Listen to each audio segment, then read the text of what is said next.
mère, je suis créatrice de bijoux, donc avec Andreas Gros, mon associé avec qui j'ai démarré cette aventure il y a maintenant près de 5 ans. Dans le bijou, ce qui m'intéresse, c'est pas tellement le fait de se parer ou de se montrer, c'est plutôt sa forme, son volume, le côté petite sculpture. Souvent, on a l'habitude de voir soit des bijoux en porcelaine, enfin quoi qu'on n'en voit pas trop, mais enfin on en voit quelques-uns quand même, soit des bijoux en argent. J'essaye de trouver comment ça peut s'articuler, ces deux matériaux, avec l'idée de jouer un peu sur les confusions. C'est-à-dire on ne sait pas si c'est un bijou en argent ou un bijou en porcelaine, on ne peut pas dire. C'est l'un et l'autre.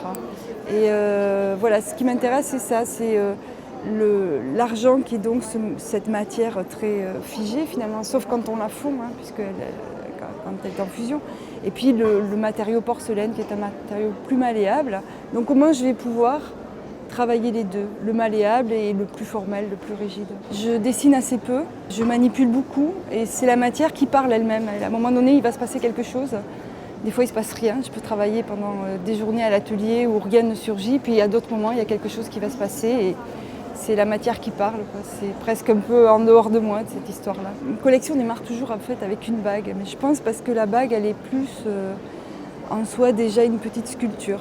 Voilà. Et après, elle va se décliner éventuellement en collier, en boucle d'oreille. Mais la base, c'est cette pièce-là qui doit être, pour moi, doit être d'abord parfaite dans sa forme. Je ne peux pas vraiment dire je vais faire une pièce qui aura cette taille-là. Je sais à peu près. Alors qu'avec l'argent, c'est très clair. On peut faire une pièce à la taille sur mesure, à la demi-taille près. Avec la porcelaine, c'est pas possible. Donc il y a une part aléatoire avec la porcelaine. Et ça me plaît beaucoup aussi.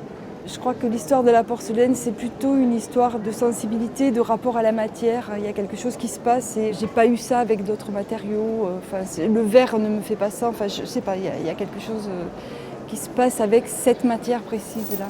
Ensuite, il y a la fonctionnalité, il faut qu'elle puisse se porter. Il faut que ce soit le bijou qui trouve effectivement la femme. J'ai des testeuses de prototypes, des copines qui portent les bijoux puis qui me disent là ça va pas. Ça fait mal voilà. Et donc je modifie la pièce pour qu'elle soit portable. Mais toujours il faut qu'elle garde sa forme. On va aller de plus en plus vers un travail de pièces uniques, donc de pièces qui vont être travaillées vraiment à l'unité et qui ne seront pas reproductibles.